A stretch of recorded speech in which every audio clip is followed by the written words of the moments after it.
Welcome to Happily Ever After is just the beginning. Keeping your relationship not just together, but happy, and we mean truly happy, is part art and part science. You've come to the right place. Here's your host, Lesli Dories. Have you ever wondered how couples go from being on top of the world in love on their wedding days to signing divorce papers years later? Well, I do, and rarely does it happen overnight. It's more of a slow, steady drip. To quote writer Anais Nin, love never dies a natural death. It dies because we don't know how to replenish its source. It dies of blindness and errors and betrayals. It dies of illness and wounds. It dies of weariness, of witherings or tarnishings, but never a natural death. And so the thing is that the truth is known about what makes love die. And in fact, it's actually fairly predictable, which means doing the opposite can keep your love and marriage alive. So writer and relationship expert Kyle Benson is here to share those actions. So Kyle, thanks for coming back on the show and talking about what I think everybody needs to know. Yeah, thank you for having me. Because you wrote a piece for the Good Men Project titled "The Death of Love Isn't Natural, the 7 Steps to Separation." And you actually talk about how this slow drip, what I call, the death of 1,000 cuts, happens in relationships. So if you're okay with it, let's just jump right on in. Yeah, let's do it. Okay, so I'm going to skip the first step for now, and we're going to get back to it and ask about numbers 2, 3, and 4, and those are escalating conflict, cycles of conflict, and emotional flooding, which I think are all connected. So what's going on here, and how does one lead to the other? Right, and so kind of where this kind of step process comes into play is Dr. John Gottman has spent 40-plus years observing couples interact and sometimes following a couple for 12 to 20 years and seeing how the relationship either deteriorates or improves over time. What his research and his research team was able to find is that they could predict with a 90% accuracy which marriage would fail and which would succeed. And one of the things that really stood out was how couples dealt with conflict was a big indicator of how well their relationship would survive or kind of start to die. And one of the things that Gottman found in his research is within the first 3 minutes, he could predict how well a 15-minute conversation could go. And so what that looks like is 96% of the time, if the conversation starts negatively, it's going to end negatively. It's very hard to turn a negative conversation into a positive conversation when we start with criticism, blame, kind of what Dr. Gottman calls a harsh startup. So that is like, you never make time for me. All you ever do is work, and you stay at work all the time, and you always spend time with your work buddies. No wonder we have problems in our marriage. Like, that is a very, harsh, attacking statement, right? Right, yeah, sign me up for that conversation. Exactly. And so really kind of what's going on is the person who's kind of bringing up this complaint is really hurting, but how they bring it up actually kind of sabotages them being heard and them getting their needs met. So one of the first things we see is that the conflict escalates, or how a conflict starts is it starts harsher, not gently, and often that causes a cycle where we get into a conflict where when one partner, right, in kind of step 3, they start with criticism, right? They kind of attack their partner or blame them for that. That partner often kind of responds back by being defensive and saying, well, no, I'm not that bad person you see me as, or, you know what, if you think I'm bad, well, look at what you've done that's bad. And it just causes conflict to get worse and worse and worse. And what Gottman found in his research is over these 4 behaviors, criticism, defensiveness, contempt, and stonewalling, if those become a habit in the relationship, that the marriage will end in less than 6 years. And that's really what Gottman found, is that, right, when we're really critical of the person we love, it almost guarantees they'll be defensive. And then we just get caught in this kind of find the bad guy cycle. And the more we try to find the bad guy, the more disconnected, the more frustrated and alone we feel. And it's almost like we kind of, even though we're hurting, we end up hurting our partner, and we get more and more disconnected over time. So it's a really vicious cycle. Does that make sense? It is. Oh, absolutely. And it's, you know, and if you ask couples, they can actually describe that cycle. If you say, okay, what happens first and then what happens, they're aware of the cycle. They just have no idea how to get out of it. Exactly. Yeah. And that's what's hard, is because once the cycle gets started, we often really get caught in the movements of it, the dance per se, or, right, if you start with criticism, I'm going to reply with defensiveness, and you're going to get defensive back, and I'm going to get defensive back, and around we go.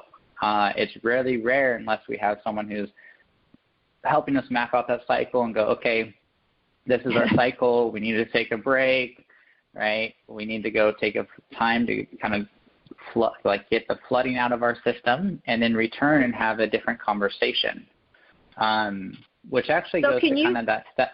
Yeah, go ahead. Yeah, can you define what's meant by emotional flooding and how it shows up in these cycles of conflict?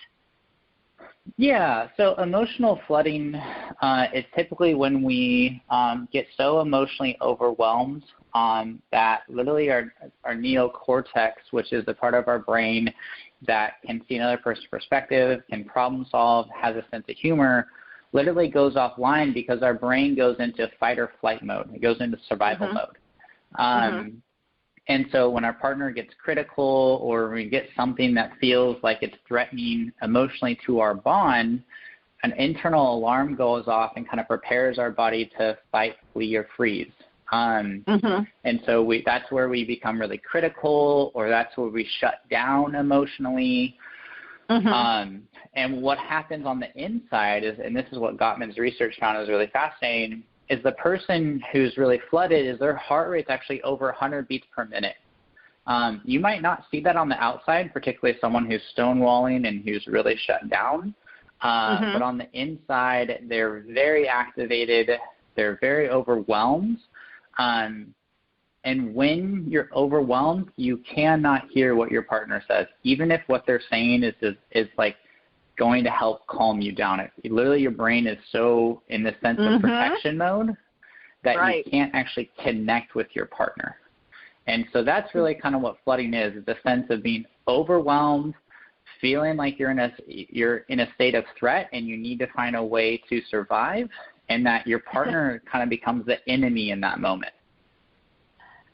Right, and and this is one of the things that so that old adage of don't go to bed angry. It's like, oh my God, please don't try to have a conversation when you're tired and angry, because first off, it's not going to be a conversation. It's going to be a fight, and then you're going to be up all night.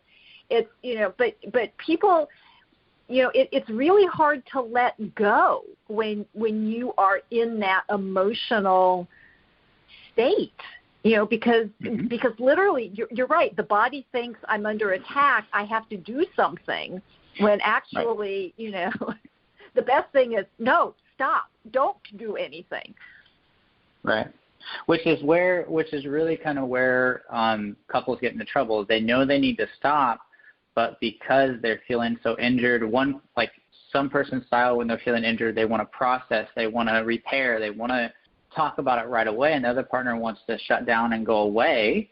And often those two kind of get into a dance where the partner who wants to talk about it kind of pokes the partner who wants to shut down and not deal with it in the moment, and they go round and round. And when I'm working with couples where I see this kind of emotional dance happen when they get flooded, we really work on creating safety and make it okay for them both to take a break. And what we talk about is we do a hand signal or a verbal signal that says, one of us is flooded, we're getting into our cycle, and we need to take a break.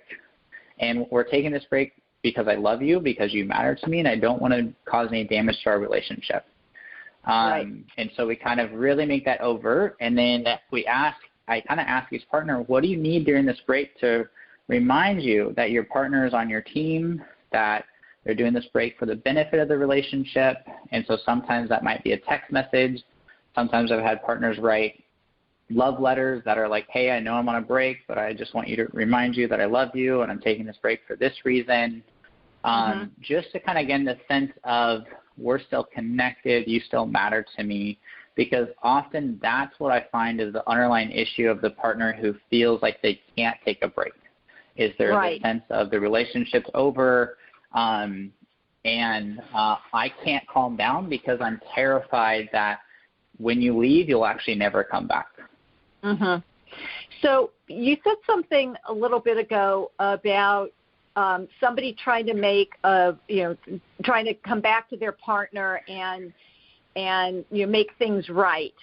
And so that, I think, is what you're talking about in step 5, about not just that you called that a repair attempt, and step 5 in the death of a marriage or the death of love is failed repair attempts.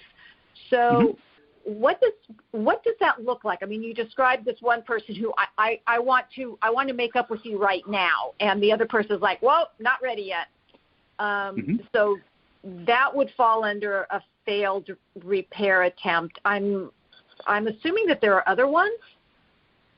Yeah. So essentially, a repair attempt can be anything, right? It can be a smile, it can be I'm sorry, or it can be as direct as like, hey, I really didn't mean that, here's what I meant. It's anything that's kind of saying, hey, let's restart this conversation. But what a person does is important in how they repair, but what really matters is how the repair is received, right? And so if my partner and I are disconnected and our emotional bond is really weak, if I try to repair and there's been years where I haven't repaired and I've ignored my partner and left her in her pain, she's going to probably have a tough time accepting my repair attempts in the moment. And so I can do those and those can fail. And that's what Gottman's research really found, is that couples who repair are able to have a stable and happy marriage down the road, whereas couples who don't repair well, even if they have a repair attempt, the repair attempt fails because the other partner is either emotionally flooded or they feel like their partner doesn't care about them, and so they don't really hear or respond to the repair, which leads to them ignoring the repair, which then leads to more conflict escalating, more of a partner shutting down, more disconnection, and they kind of get farther and farther apart. And so really what Gottman's research found is that repair attempts in conflict are related to how strong the couple's friendship is. So how well a couple knows each other, like how well a couple knows each other, how well a couple turns towards each other, how respectful they are towards one another. When those things are going well, it's so much easier when you feel like you have a strong friendship, a connection with your partner, for you to accept a repair attempt, because there's so much kind of positive connection there. But when you feel like your partner doesn't care about you feel like your partner doesn't know your stressors, doesn't want to ask about that your partner won't turn towards you, it's going to be really hard to turn towards your partner's repair attempt in a conflict conversation, since you're already feeling so alone, you're already feeling so negative. Does that make sense? It does, and it explains a lot, because and it reminds me of a lot of times where I hear, one partner say, well, yeah, they said they were sorry, but they just really want it to be over, and they're not, they're not real. And to me, that's that failed repair attempt. And I was also thinking about a fight that my husband and I had many years ago when our kids were relatively small, and it was over something incredibly silly. And the kids, we happened to be in our garage, and the kids, their eyes were like saucers, because they never saw. We don't fight very often. And my husband's repair attempt was he threw a Nerf football at me. And it did. It just broke the tension, and we both just started cracking up. But that was just like, okay, stop. this is ridiculous, stop it. But he didn't say that. He just chucked the football at me. Right, and even though he chucked the football at you, instead of you going, okay, he's now getting more upset, you saw that as a repair attempt, and you received the repair. Right.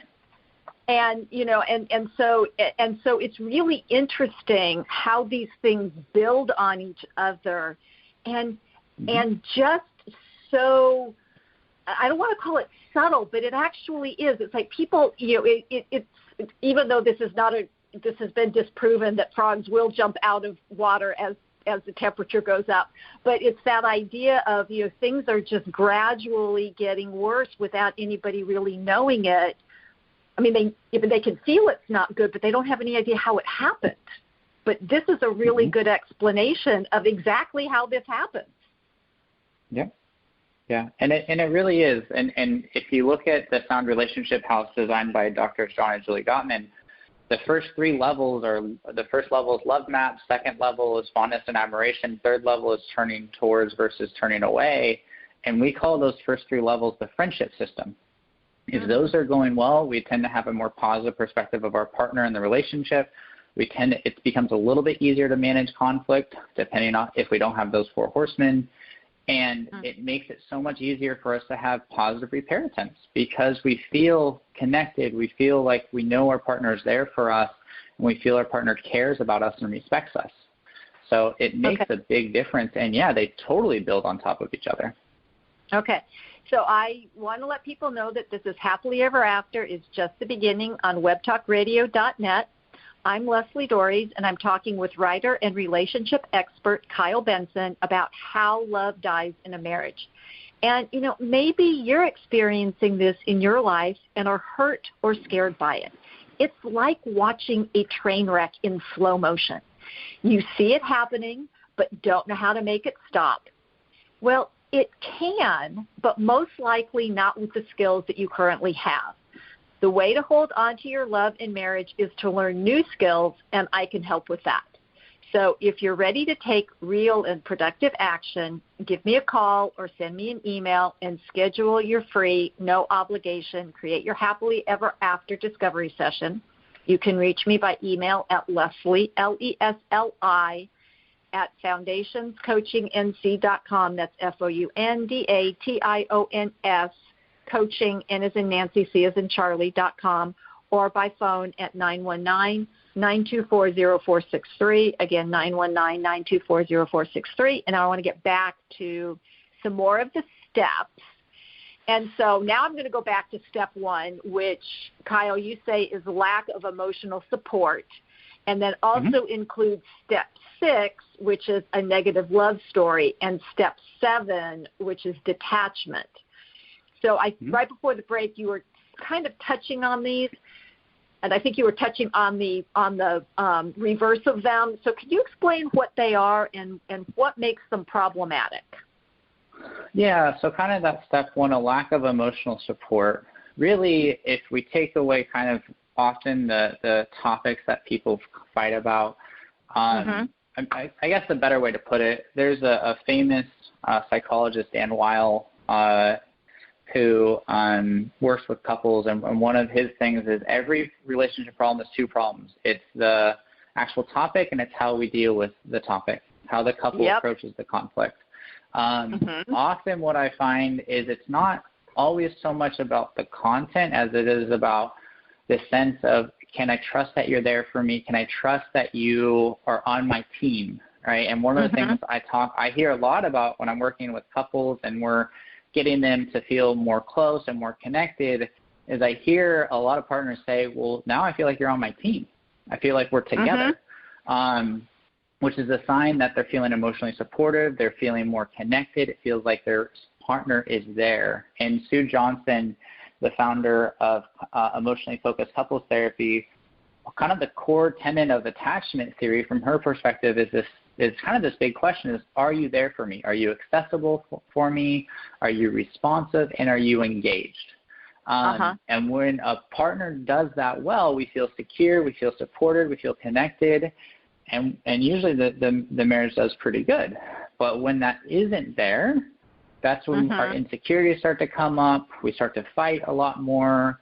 We have less affection. We're less emotionally responsive. And it starts this cascade down to more escalated conflict, down to, those nasty conflict cycles and more emotional flooding, and then kind of those failed repair attempts. And as all that stuff starts to happen more and more, it's almost like in our brain, the light that switches on that has this beautiful image of our relationship and our partner all of a sudden switches off, and it's like our relationship is now viewed in this dark light, like where even our past memories actually get rewritten from a lens of this relationship is, Yeah, that's where you get couples who say, well, I never loved this person. I'm going, I bet if we went back and looked at your wedding pictures, that wouldn't be a true statement. But it is because people are in so much pain that they can't even access any positive memories. Exactly. And what happens is their brain literally goes into what we call negative sentiment override, where all it focuses is on negativity. And some interesting research by Robinson and Price, they discovered that when a couple was unhappy, the partners viewed neutral and sometimes even positive interactions as negative. And from outside observers, they noticed that those partners who were unhappy actually missed 50% of the positive moments of connection, right? And so when this negative sentiment override takes over, it causes us to actually look for more evidence of what's negative and actually miss what's positive. It's almost like a confirmation bias, right? Yep. And this is one of the ways we kind of protect ourselves from trying to deal with the sense of we're struggling and we don't know what's going on. But ironically, it actually causes us to kind of feel more sabotage in the relationship because we actually miss moments that can start to get us from going down this cascade. Does that make sense? It does, and it sort of explains that 5-to-1 ratio of positives and negatives, because if we actually miss half of the positive things, we actually need twice as many to be able to actually even see that they're happening. So this actually explains a lot. But so is that how it leads to detachment? Detachment is like a protective thing that I can't let you near because it hurts too much. Yeah, I mean, it's a sense of complete despair, right? It's a sense of I've tried to reach for you, you're not available, we've had all this conflict, right? I get emotionally overwhelmed, we can't repair, there's no hope for us here, right? Our marriage has just been a lie, it's never really worked, right? That's the rewriting of the story of us. And we just really get to this place where we feel so hopeless, so lost that we actually literally unconsciously detach from our partner. Literally you're like, okay, I'm not going to connect with this person. I'm done with this relationship completely. And it's something that is really heartbreaking, but it happens. When all these steps happen. Yeah, go ahead. So, I mean, yeah, and I've seen that. I mean, and you hear this even couples who come to me who want to try to put things back together, there is this sense of, I don't even know how that's possible, and I tell them that's my job, is to hold that hope. But because, their whole view is colored in this certain way, and they've gone down into this, narrow, everything's bad, which you certainly understand. I mean, it's our brain's way of protecting us.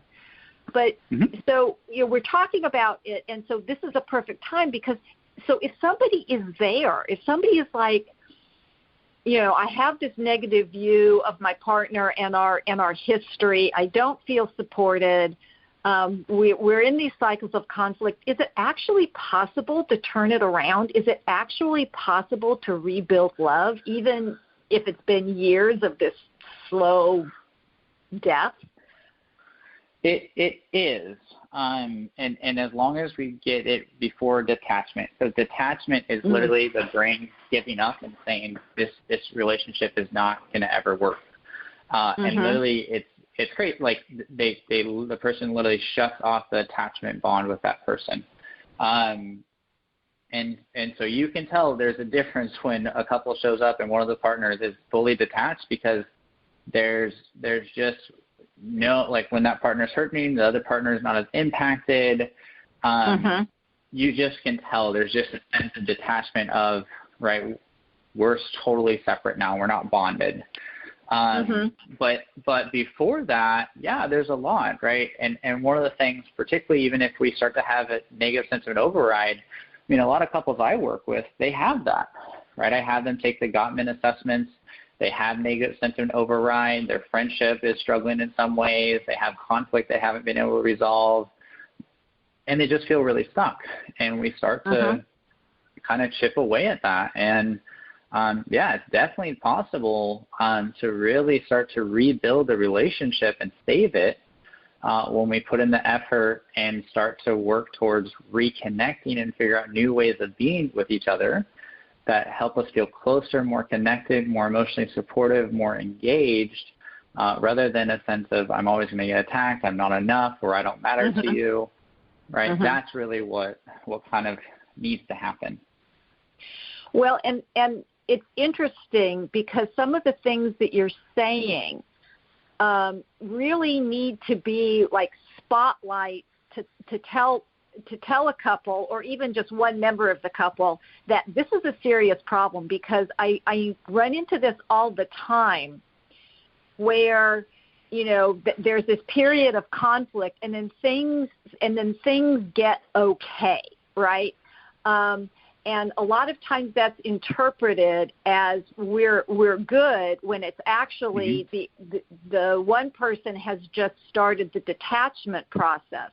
Because it is kind of what you say. If somebody is completely out, it's, you know, you can't shock them back into, you know, you can't shock the marriage back into life because it's flatlined. And I think people see that, and I will tell people, you know, that the opposite of love isn't hate. The opposite of love is apathy. I don't care anymore. And so that's what I think people need to be paying attention to is, you know, I mean, and I get it. You know,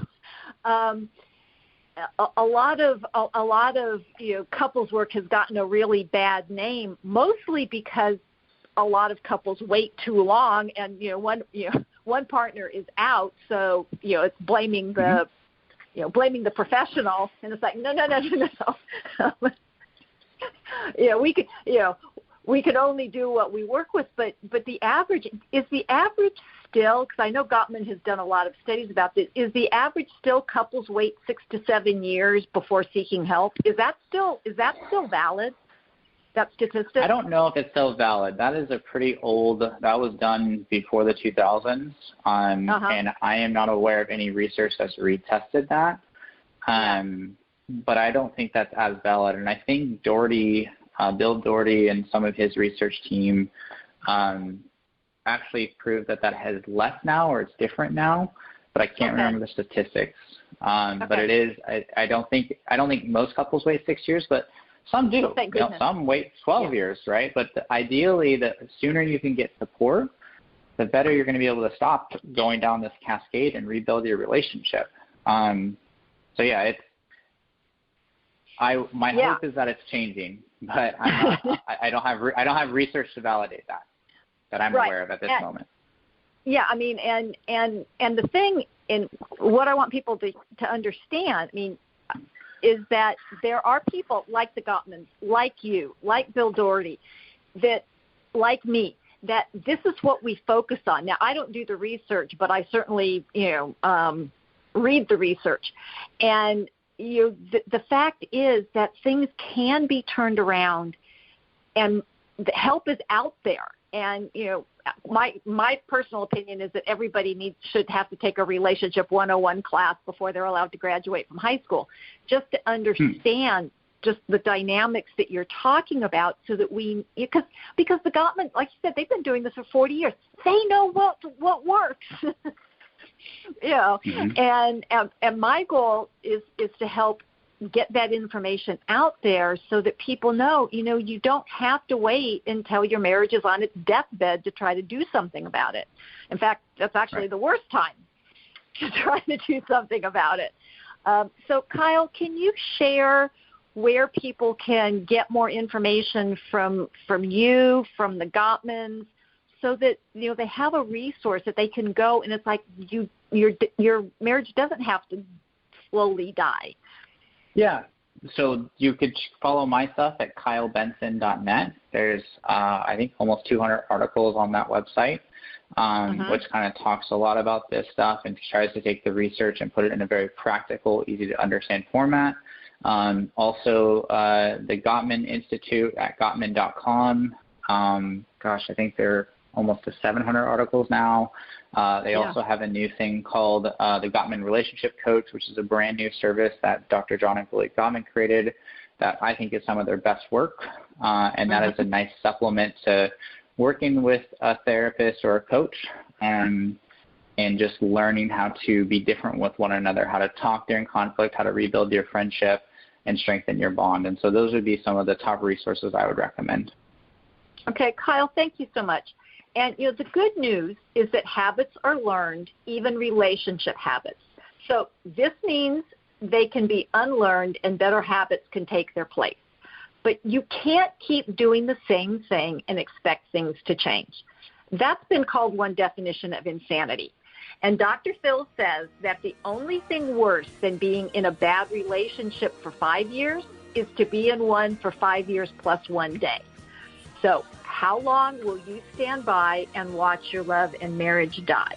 I'm hoping that you're not going to wait another minute. I'm hoping that you'll keep listening to this show. And until next week, stay loving.